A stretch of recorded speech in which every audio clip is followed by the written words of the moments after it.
What's going on, everyone? It's Chris from 416 Coffee, and today I'm here with Cate from Box Cookie, and we're just going to talk about her business, talk a little bit about the all the dough she's making, and that's it. So, Cate, can you start by telling everyone kind of how you got into the cookie business? Oh, so no pun intended. I liked what you said. The dough? That's what I was trying to go with. Yeah, I felt like I didn't want it to be lost. Last summer is when I launched Box Cookies. I was in a pivotal turning point in my life where it was either I go all in with entrepreneurship or I sort of ride it out because as we all know, we were in the first lockdown last spring, summer, and employment was really hard. And I had just left a job out west. I was working for a U15 university out there for marketing communications. And when I moved back to Ontario, I was at a point in my life where I had to figure out what my next steps were. I didn't want to do post-secondary marketing and communications anymore. So everyone was sort of pandemic baking at the time. I was gifted my first stand mixer and I just started experimenting from there. And I honestly, one day I woke up and was inspired by subscription boxes. And I thought, I don't think there's anyone doing this for freshly baked cookies or even like freshly made food. There's that good food box where you make the food at home, but at least in Niagara, I thought this was a good idea to capitalize on. So we launched in June of 2020 with 5 flavors at the time. And I think what really launched us into Niagara was I did a buy one, get one free. So you bought a box, got a free box of chocolate chip. And I ate a lot of the costs in the beginning, but I mean, that's the price to pay to really get yourself out there. Get in the door, yeah. So was your first, when you got this mixer and you made your first batch, were they good? Because the cookies are incredible. Were they that good from the get, or was there a trial and error process? How'd you figure it out? 100% trial and error. I mean, I don't think I actually nailed the perfect recipe up until fall, winter. And at that point we were already in 4 or 5 months. And I didn't want to wait until they were perfect.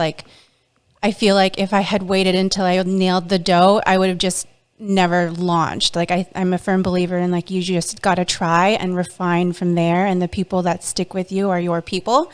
And then the people that don't, they're just not meant for you. So I'd say I went through every recipe I make is different from each other. Right now we have 12 different flavors, which means I'm making 12 different doughs. Okay. And every time I make a new flavor, it goes through at least 2 to 3 trial runs. So you can imagine that in my bakery and in my household, I have 2-3 dozen at a time of these basic cookies that I'm trying to nitpick and refine as we go along.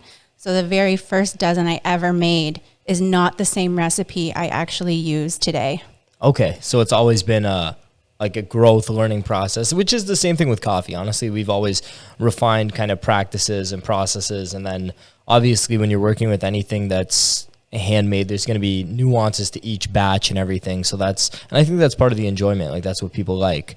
So what's been the biggest challenge kind of in the first little bit? First of all, how extreme has growth been? Has it been hard to keep up with it? Oh my gosh, yes. And I'm honestly so grateful that people are willing to wait up to a month for these cookies, because it's just me hand making the dough, boxing, and my husband helps with the deliveries, but we make anywhere between 500 to 800 cookies a week. And by we, I mean me. And in a 12-hour shift, I'll call it, I'll make all of the dough at once. And so in the beginning, we were only doing, I'd say, 30 boxes a week. And then up until now, I've done at most 65. Shit. Okay. So like I said, it ranges between 500 to 800 cookies a week. And I didn't expect it to blow up in the way that it has. Like I said, I launched in June and we're almost up to 5,000 followers now. Not that the numbers count in a sense of how far your reach is going. 100%, yeah. Because we cover Niagara and we go all the way up to Stony Creek. As a home-based business, I'm able to facilitate pickup at my residential area, but as well as where my sister lives in Stony Creek. So we cover geographically a really large portion of southwestern Ontario. And I think Niagara was the appetite here and the lack of saturation of businesses like this where it's strictly cookies and we do free delivery and they're freshly made and they're homemade. Like a lot of the aspects of how I run my business easily attracted customers. And so when people place an order, I've had people place orders for, let's say, April before they've even received their March order. And that's commitment. That loyalty I am so grateful for. And like, people are willing to wait. And I think when you look at a business and you see that they're always sold out, there's an allure to it. It's like, oh, this place must be really good. Let's try it out, even if we have to wait a while. And I've tried really hard to increase capacity. I have 2 stand mixers, I have 2 ovens, but I only have 2 hands and I only have so much time. Do you have ambitions to grow this thing? Like, what's the end game with you? Because I believe you're a mom as well. I am. Okay. Yes. So that's a full-time job in and of itself, being a parent. So what's your ambition like long-term with this thing? Or is it just to satisfy kind of this area of the market? Or do you want to be national? Do you want to be at least province-wide? Like, where do you want to go with it? I've had so many people ask if I can ship my cookies across Ontario, across the country, some to the United States. And honestly, with the pandemic, it's not a risk I'm willing to take. I don't want you to have week-old cookies. Yeah. So, I mean, shipping is not part of the plan right now. I've had family members and friends ask, like, do you want a storefront? Again, I don't know. Like, a lot of that, I chalk it up to the pandemic. Like, these brick and mortar places, it's not the best time for them. It's not a liability that I want to take on right now. But I just finished building the home-based bakery at the end of last year. And so I haven't even been in the business for a year, let alone the home-based bakery. So I'm really trying to like pace myself. I've put out over 30 different flavors in less than a year. And like, I have all of these ideas, and like I said, I have to pace myself because I don't want to think too big where I end up burning out and I'm out of business in the first 5 years. Like, I'm thinking longevity. So I'm in this position of remaining grateful for all the customers that I've brought in, and I'm building loyalty right now. And expansion, what that might look like is maybe a 3rd stand mixer or another set of hands. Yeah. Or another delivery vehicle so that so people don't have to wait as long as they do for a box of cookies. Like, I'm sure that I've run into customers who might think that it's a little too much to have to wait so long for a homemade batch of cookies when you can just make them from home. But let me tell you, these are not your basic cookie. No, even though they're homemade, they're special. There's something very special about them. And I think that's what brings people back in every time. So expansion, who knows? Like, I'm never going to say never. We'll put it that way. But as of right now, I'm really happy with where I am. And it's about reaching more people and building that brand loyalty. That's awesome. Yeah, no, it's the cookies are super unique. How did you dial in on the texture? Is that a trade secret? It's all about technique, and the most I can give away to you is that we chill our dough for 24 hours, and that produces a thicker, chewier, rounder, and more intense flavor profile. Not many home bakers are willing to wait 24 hours to chill their cookie dough. Most might not even want to chill their dough at all. I've made that mistake of making a batch of dough and not chilling it. Chill your dough. Home bakers, it's essential. Chill your dough. Yeah. You heard it here. Okay. So chill the dough. That's because, the one thing that I think is crazy is like, they're so chewy. Like, they have this like this flexibility to them. You know what I mean? And that's solid, still solid. Like, the bottoms are brown. Like, it's 100%. the perfect mix of crisp, like crunchy and chewy. It truly is. Like I said, I ate like an entire box of these once, left to my own devices. So thank you for bringing more, by the way. Oh, absolutely. So is there any collabs that you want to do in the future? Do you have any collabs that like dream collabs with like other brands, or do you have anything that you can release right now? Oh gosh. So I have had the incredible opportunity to collab with so many brands.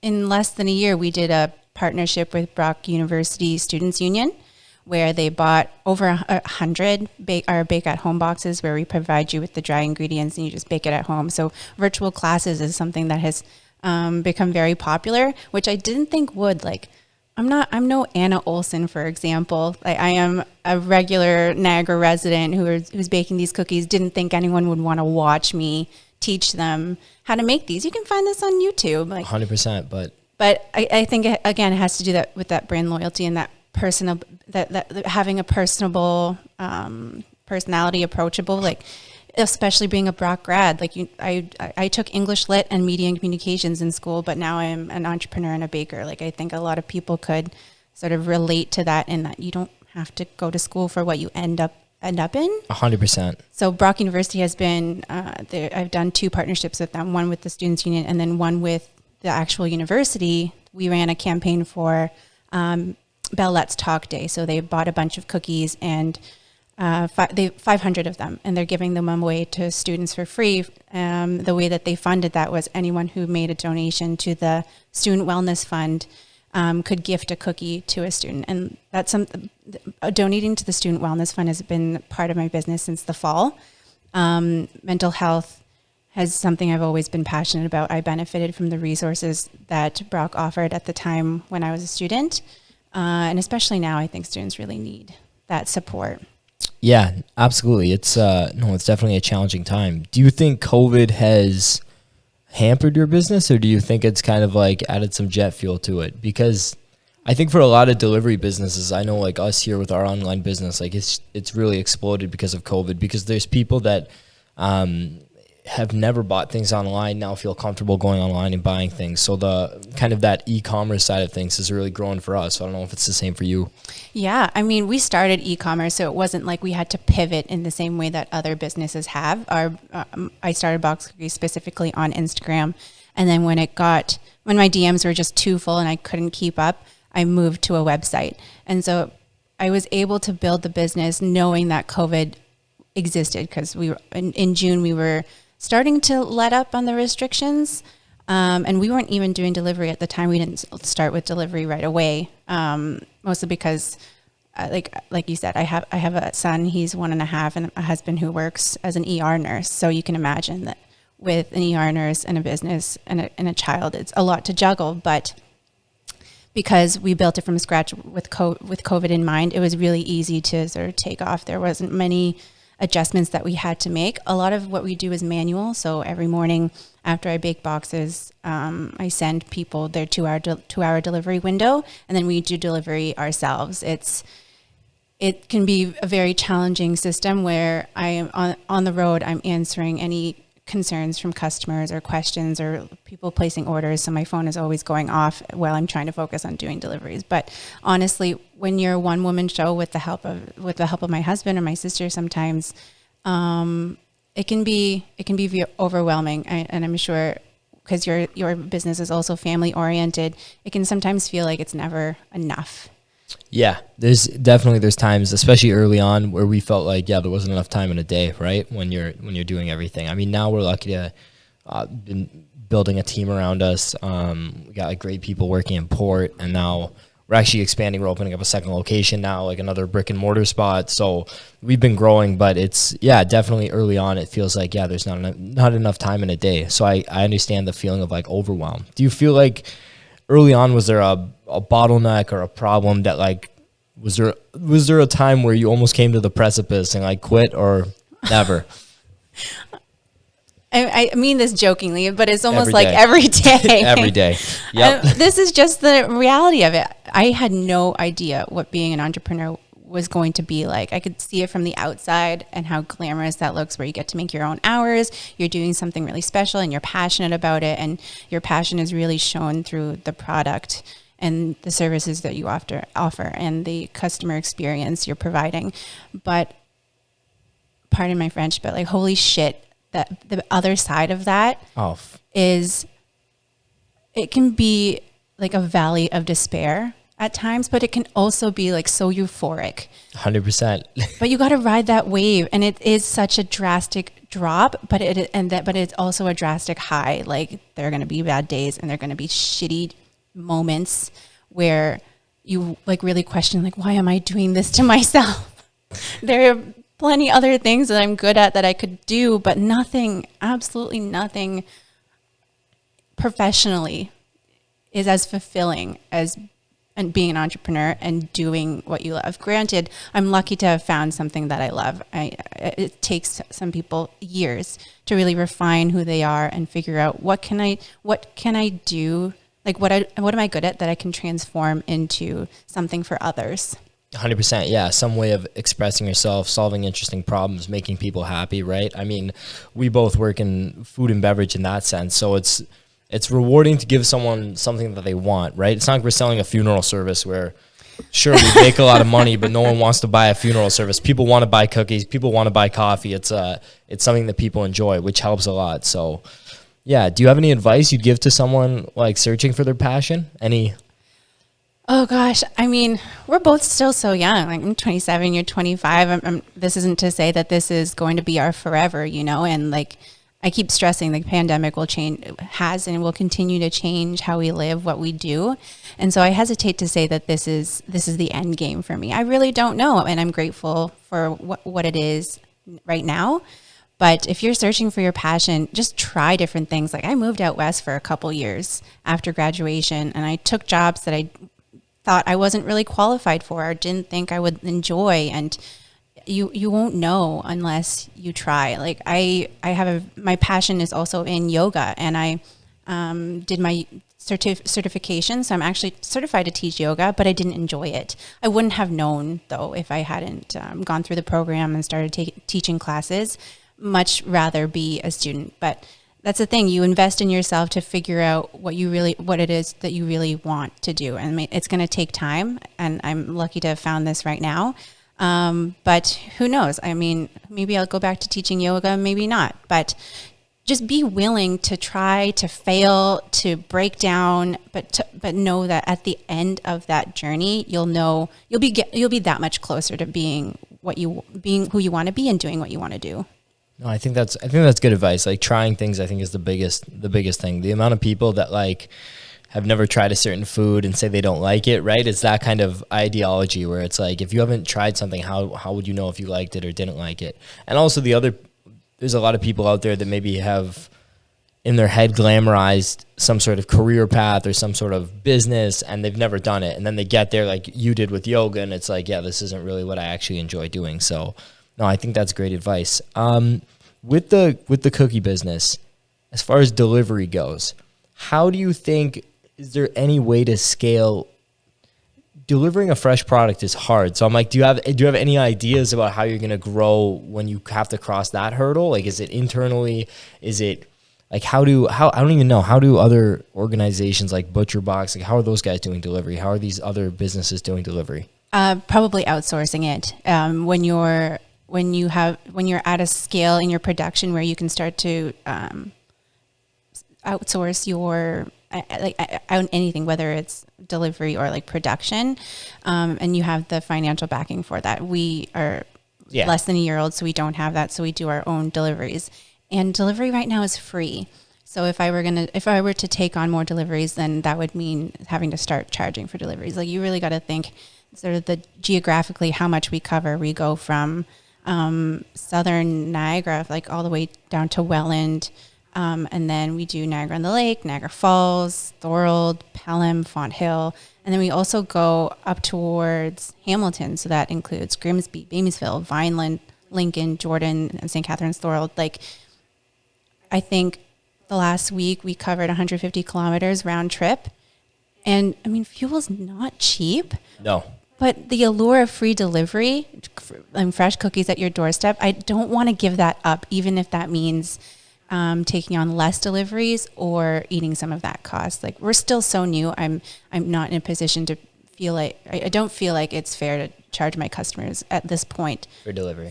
For delivery, exactly. Yeah. Unless I was going to start to take on more. But I mean, there's only so much I can do because it's not like I take my toddler with me on deliveries. He's not going to want to sit back there for 4 to 6 hours in a day.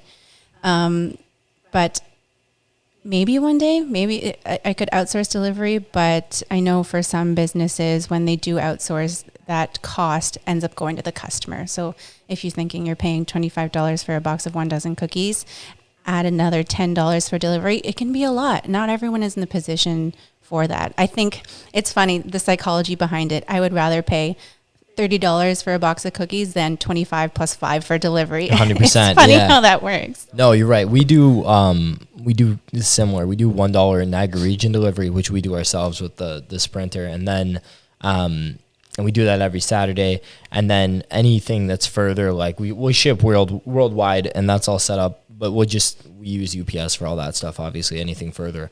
But it is a bottleneck. It was for a long time too, especially like if someone was only ordering like one bag, it's like, where's the margin? You know what I mean? Like, how are we making money if we're eating this delivery, right? So I thought with cookies, that's definitely probably a struggle as well. So that's why I asked about that. But yeah, no, the delivery, I mean, I don't know. And then there's other organizations that seem to have it figured out so well on like the large scale, like obviously Amazon and things like that. But even I know Beechwood does, I think, $5 delivery. Yes, and I think that's their base rate, and then it goes up from there the further they go. And like, you got to see that people are willing to pay for the delivery. Like, we're St. Catharines locals, and I'll still order delivery. I'm like 10 minutes away from Beechwood, but it's the convenience, right? Yeah. And people are willing to pay for the convenience. And I mean, who knows? It might be it might be something that I'll have to take on eventually. But as of right now, I'm like, we've worked out the kinks in delivery for a while. We weren't doing 2-hour windows. It would sort of just show up when it showed up, but animals became an issue, especially in the summer.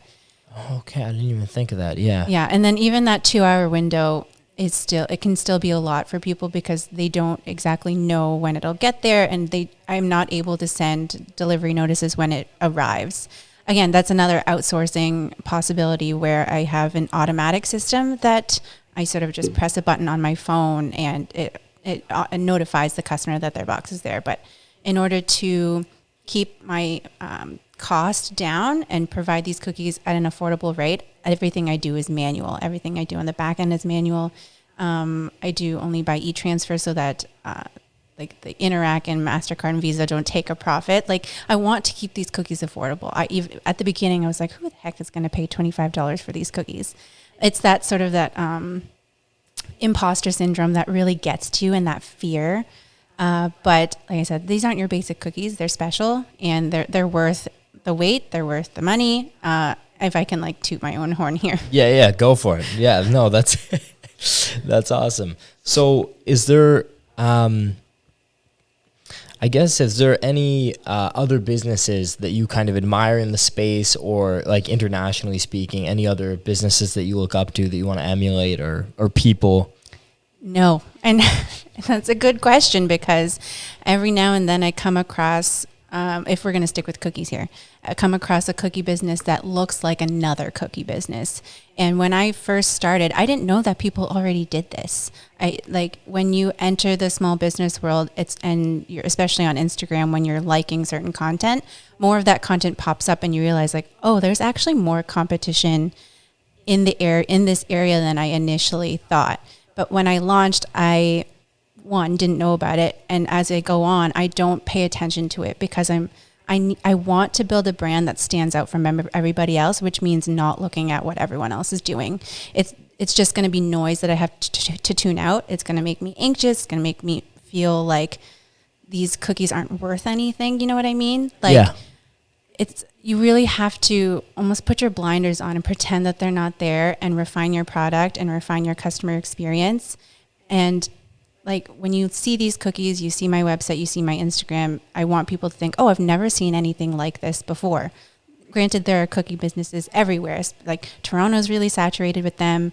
Every major city has a stuffed cookie business. YVR Cookie in Vancouver, I see their content all the time. Or stuffed cookies from Los Angeles, California. They ship internationally. Holy crap, I didn't even know that. Check them out. They're really cool. And also a female-owned business, also POC-owned, and her content comes up a lot as well. But when I do end up seeing this, it's like, nope, my cookies look different, and that's important to me, because I don't want to be like, not necessarily a copycat, because essentially every business, it might be or every product a business offers might be a remix of something you've already seen. Like, none of this is necessarily original. Yeah, you know what I mean? There's absolutely. Someone out there who's done this before. But I want to be I want it to be recognized that, oh, that's a boxed cookies cookie. You know what I mean? That's your thing. Yeah. Yeah. So we're both on social media a lot. We're both kind of the face of our brands, if you will. How do you deal with negative comments? How do you deal with the haters of your brand, of kind of like, how do you deal with the negativity that definitely social media tends to breed? So whether it's complaints or accusations or just general negativity, you know, I'm not going to sit here and say like, oh, like good vibes only, like just put out positivity out there. No, like it sucks. Like you work so hard to build a brand and you put so much of who you are into your product that you can't help but take it personally. And like the advice people give you is like, don't take it personally. Like just like it's in through one ear and out the other, but it doesn't feel like that at the time or in that moment, because it feels like a personal attack. And you know, I'm wise enough to know that any of the shitty comments or hate has more to do with them than it does with me. But you know, I give myself that grace to sort of process and not respond right away. And like I'll give myself that time to think, okay, what are they really trying to say? What do they need in this moment? But I always respond with care and with grace, and knowing that maybe this person's just having a really bad day and something I did or something I said or something wrong with their order just set it off. You know, but in that moment, like I said, I allow myself to feel those shitty feelings, and then then I approach it with always kindness, because I want to leave the customer with an impression of this person, even though that they had spewed hate or left accusations or were upset about their cookie order, they know that they can always expect a bigger person type answer. I'll always be kind. For me, it's always going to be customer first, and it's going to be authentic, because at the end of the day, we're humans interacting with humans through an online platform. That online platform makes it really easy to be mean at times. And like, I get it. Everyone's in a position right now where they're on edge. And so I think any little thing can set people off. But I'm really lucky to have a support system that I can soundboard off of about, okay, how's this response? Is this going to present a response back that I'm looking for? What is my intent behind what I'm saying? But usually, I mean, not that people have really said much else, but usually when I do respond to these comments, I get a productive response back, and we have a conversation. But I'm lucky that I haven't run into many instances like this, maybe at most 3. And as soon as usually what I do is leave a voice note accompanying my text message or email or what have you, so that they know there's another person behind that screen. You're not talking to a robot. We are person to person. You know, you want to the reason why I started putting my face out there was that people could see like the passion and the authenticity and the hard work that goes into being a small business owner. That humanizes the brand, and you connect better with that. And I think that translates into kinder conversations. Yeah, absolutely. It's always tough when someone's attacking a product or something that you worked so hard on, right? So I get that the don't take it personally is easy to say, very hard to do, right? Because it is, I mean, it feels like such a reflection of you. So I'm glad. That seems like a pretty healthy way of doing it. I'm the same way. I usually, depending on the like aggressive level of the comment, I'll take some time, let it breathe a bit, let the kind of that initial like spark response die down, and then have time to like sit there and process it. And then people who have ever hated on like a video that I made, I think someone called me pretentious because I made a coffee video saying that dark roasted coffee was pretty much shit.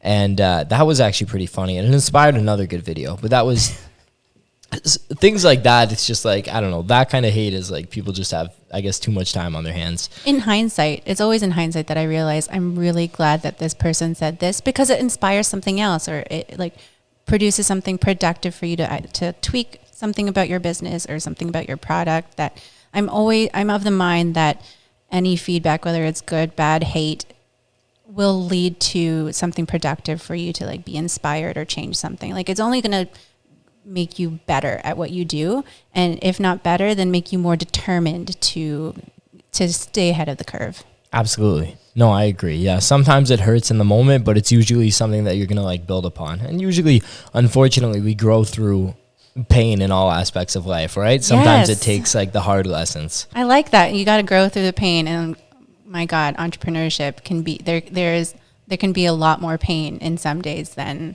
those really euphoric moments. But you got to push through it. Like I'm in a point in my life where it's this or nothing right now. And I'm putting 110% of who I am and what I do into this to make it work.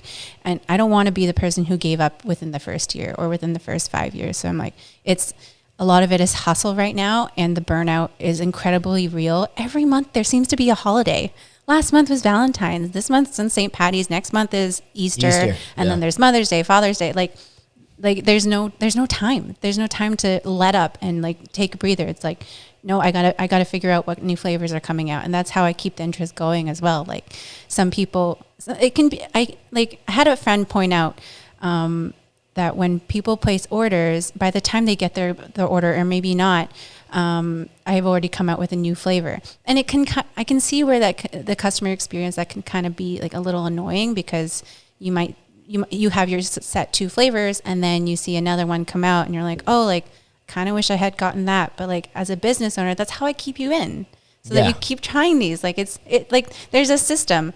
And that sort of leads back to how there are a few customers who order almost every month, and they'll order for the next month before they even get their current month's order. And like that's loyalty. And like I really love the people that have come on board with me and have been following me since the get, for these cookies. And they're a testament to how much the recipe has changed over time. And it's because of them, because I want to be better. I want the cookies that they buy to be the best cookies they've ever had.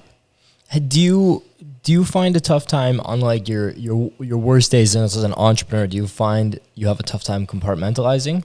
Because obviously you wear different hats. You're a wife, you're a mom, you're a friend. So like, how do you compartmentalize? Do you compartmentalize? Is it just one homogenous person, or how does it happen?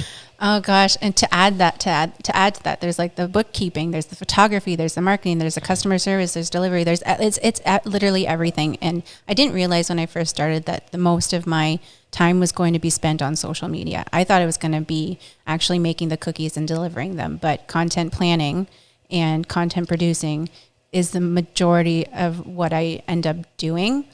And that's actually really hard as we go, like as time goes on, because as my son gets older, I have sort of less time in the day to figure out what I'm going to post next, or what reel I'm going to make next, or plan my content. Because I try to just do that in between when I have a free moment. But a lot of my work ends up being done like at the dead of night. Like there was one day, I think I did a dough making shift where I started at 12:30 in the morning and I didn't finish until 2:30 the next morning. So holy crap, 14 hours. And in between that, also managing new orders coming in, and any customer service that I have to do, as well as social media. So I don't know, it's almost like whenever I have the time, I have to do it right then and there. So I mean, being mindful and being present in the moment, whether I'm with friends or with family or with my husband and my son, that's really hard, because my mind it's my work hours, quote unquote, is when I wake up and when I go to sleep. I agree. I can't just turn it off. And so there are fleeting moments where I find myself, I'm fully present. I see what's happening. I'm immersed in the environment that I'm in, but you will often catch me daydreaming about what flavor is coming out next. And I feel there's a lot of guilt there. Like I don't talk a lot about being a mom, because there's it carries its own stigma of, oh, she has a home-based business because she's a mom, because so she doesn't have to work in the real world. I've worked in the real world, okay? And I just did not like it. Entrepreneurship is where I am right now. Or like there's no reason to say that when you're a young mom like myself. I became a mom at 25 or 26. that you can't pursue your big dreams. I just want people to look at my business and who I am, that no matter what your life circumstances are, as long as you try and give it your all, you could make something of it. I'm not saying that, I mean, you have to be in a certain life situation and circumstance to really like get yourself out there. But I mean, there's a lot of mom guilt that comes with this business, that I'm not paying enough attention to my family life. Like my house is chaotic, or my son might be having a meltdown and I'm on my phone because I have to tend to a customer. It can be overwhelming, and there's a lot of emotional pull to like needing to be one role, a mom, and then also another role, a business owner, and they are mutually exclusive. They compete oftentimes. Maybe they're not. I could be like doing so well as a business owner, which means I'm probably failing as a mom, and then vice versa. It can never be at the same level. And gosh, it's a lot to process and a lot to take in and sort of like reconcile with, because I mean, I did this to myself, right? Like I wanted a family, but I also wanted to be a business owner.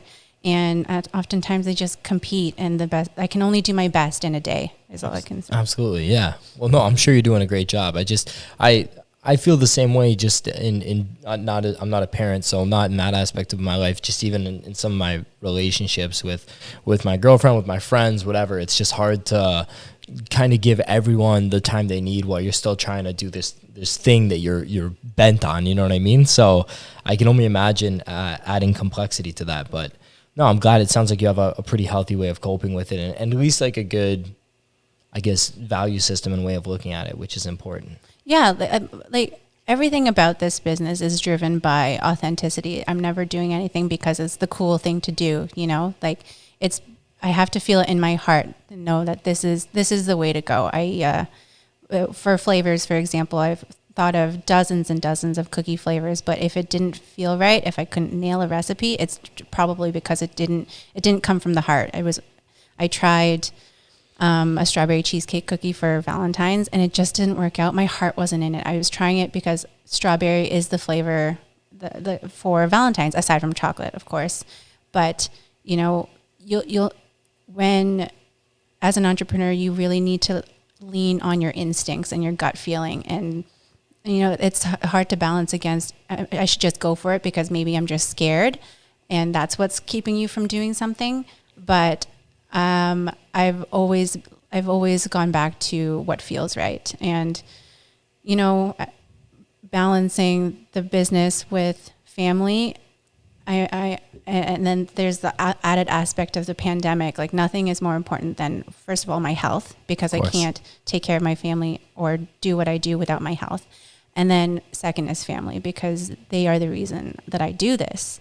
And who knows, one day as my son gets older, if I expand my family, if this is still around, this will be passed on to them if this is something they want to do. But, you know, when I can't speak for anybody else, but I didn't want to go into this business just thinking, oh, I could make a lot of money from this. You know what I mean? Like people will always be there, money will always be there, but like you want to do, if you're in for the long game, in the long run, it's got to come from the heart up. You know what I mean? It can't just be about your bottom line. No, absolutely. And so how's your husband played a role in this? I know off camera you said he's an ER nurse, and he also helps out with the business. So like, has he been like a massive supporter from the get? He is an amazing person to do life with. As soon as we launched this business, I think he has this like foresight that I just don't have. Like that he knew that this was going to be something big. I was renting a kitchen for a while, and right at the beginning, like maybe a week or two in, he's like, let's build a mini bakery for you in the basement, because our basement was unfinished. And I was like, no, like this isn't going to be like a long-term thing. This is going to be maybe a few boxes here and there, just something on the side while I get my shit together, figure out what's next in terms of my career. And lo and behold, like with the next month, we're submitting plans to the city for what our furnished basement's going to look like with the mini bakery there, so that we didn't have to rent anymore. And then once that started, he pitched this idea of like, wouldn't it be cool if people like watched you make these cookies? I'm like, who's going to want to watch me make these? Like, I'm in a hairnet. This is not going to be a thing. And I wasn't the most comfortable on camera. With time, that's gotten easier. And then lo and behold, I hosted my first baking class in December, and I've done a total of 4 now, with 4 within 4 months. And I didn't realize at the time that he pitched the idea that he was almost like speaking it into existence. I know that's sort of like hippy dippy, but the things that the ideas he's come up with, they've just happened. He's like, wouldn't it be cool if you like collabed with a restaurant? And I was like, yeah, I mean, I guess that would be cool if that was something that a local restaurant was interested in. And then boom, like I had a collab with Reveille Brunch Cafe for the holidays, for their holiday cookie exchange. So his role, he comes up with these ideas and they just sort of happen. I don't know. It's kind of crazy how the universe works that way. But I mean, on the daily, he does the deliveries. So you can imagine his 12-hour shifts. He'll work 2 days on, 2 days off, 3 days on, 2 days off. And on those 2 days off means that I'm working. So when he's working, I'm like working at nighttime. And then when he's off, he's doing deliveries while I'm doing the customer service. I've tried, there are times where I have to do deliveries and I'm doing customer service at the same time. But for the most part, he's my delivery guy. He's also my dish guy, because at the end of a 12-hour dough making shift, I am not spending 30 minutes cleaning those dishes. I'll clean up the space, but dish duty is all him, and he'll stay up past midnight to do my dishes if he has to, because I bake late because I gotta take care of a family during the daytime. But you can imagine balancing family life if he's working and I'm not, and then vice versa. We don't really have time off together because someone's always got to be there to watch our son. But he plays the best support person, the best dishwasher, the best delivery guy, and the best idea generator, like, because he thinks big picture. And I sometimes get stuck in this imposter syndrome, or this isn't going to work, or I'm not ready for this, or the world isn't ready for me to do this. But he sees the potential that I just don't see. And it's really important to have those people in your inner circle, because it can be very devastating and really easy to get stuck in this valley of despair of like not feeling good enough, not feeling like you're doing enough, or you get stuck in a mental space where you're like really in a creative rut. And you need those people behind you who are going to inspire you, or like give you these like tidbits along your journey that will inspire you to launch a new idea, launch a new flavor, do something different. A lot of that tends to my younger sister too. Her and I are very close. We're 4 years apart, and she's doing her own thing, but every now and then she'll give me this like tidbit of, why don't you try this? Or like, this would be cool. And of course, in that moment, I'm like, I won't say no, but mentally, emotionally, just doesn't feel right now. And then with time, it comes to fruition. Gosh, as I say it out loud, it sounds so ridiculous, right? But I'm a big believer in like manifestation, where just put that idea out there and work towards that goal. And if it doesn't work out, it doesn't work out. If it does, it's meant for you.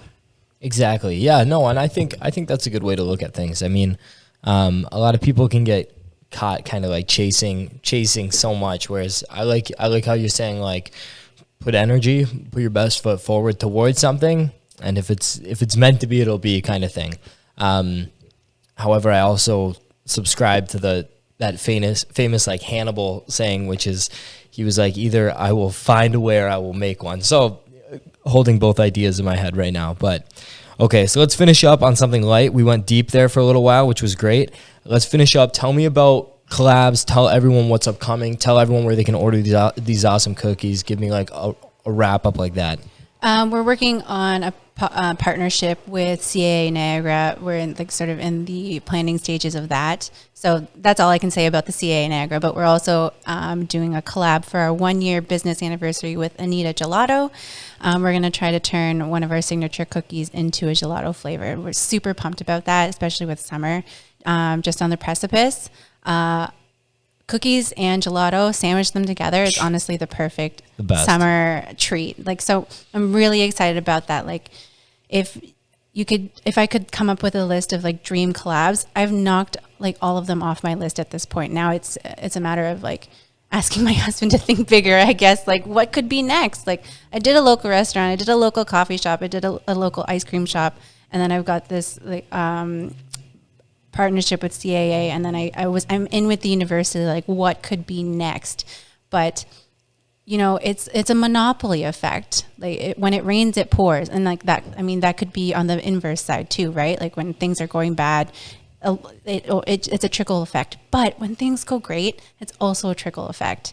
And throughout the whole journey, one thing that I always keep in mind is like, stay humble, stay grateful, because at any point this could be taken away just by life circumstance. Like pandemic, man, like we've seen what this does to people, what it does to small businesses, and throughout it all, it's gratitude over everything. And we're gonna end right there. Thank you so much for your time today, Cate. Thanks so much. If you guys are interested in these cookies, take a look at them, boxcookiesandco.com. We're also on Instagram and Facebook. Orders are placed through the website, and we get back to you within 24 hours. I really appreciate you listening to the story and like having me on, Chris. It's incredible to work with you again. Like we're keeping that salted caramel espresso flavor on our menu, by the way. We'll always have 416 coffee in our cookies. Boom. You've heard it here first. Okay. Thanks so much, Cate.